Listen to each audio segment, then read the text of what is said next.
There have been times in my life when I felt emotionally and physically drained because of selfish, greedy, rude, inconsiderate, or even cruel people around me. In those moments, I often wondered, why do I have to deal with people like this? Is there a way to avoid them? If only my life were filled with kind, polite, honest, and rational people, I would be so much happier and at peace. Then, one day, I heard people talking about a few individuals I knew. What they said about them was quite different from how I had perceived them based on my own experiences. The first person had helped me during a difficult time when I had to change my plans unexpectedly. The second person had encouraged me when I was feeling anxious about taking on a tough challenge. However, I also heard that the first person was known for avoiding work and pushing responsibilities onto others, while the second person was described as greedy. This made me realize something important. Every person is like a cube with different colored sides. Inside each of us, there are many different qualities: kindness and selfishness, generosity and greed, diligence and laziness, honesty and deceit.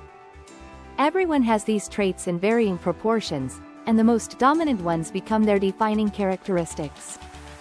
So why did I see those two people in a more positive light compared to others? When I looked back, I realized that I had been fortunate to experience their good sides first. Later, whenever I interacted with them, I expressed my gratitude for their help. I also found myself sharing stories about their kindness with others. Since words tend to spread, my appreciation for them may have reached them as well. I believe these factors encouraged them to continue showing me their best qualities, which led me to see them as good people. Looking at it this way, I found an answer to my earlier question about how to surround myself with kind, polite, honest, and rational people.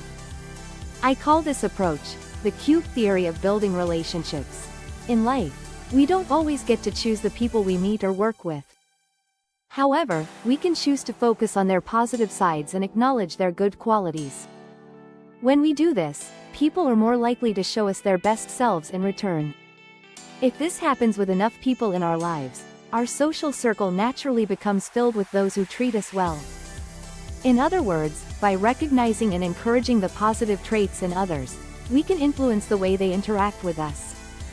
Of course, this doesn't mean we should endlessly try to find something good in everyone. Some people may have such small positive traits that no matter how much effort we put in, it's difficult for them to show us their better side. In such cases, it's important to set boundaries. If possible, we should distance ourselves from them. If that's not an option, we should at least be firm in addressing their harmful behavior. By doing so, we can protect ourselves from being mistreated or hurt.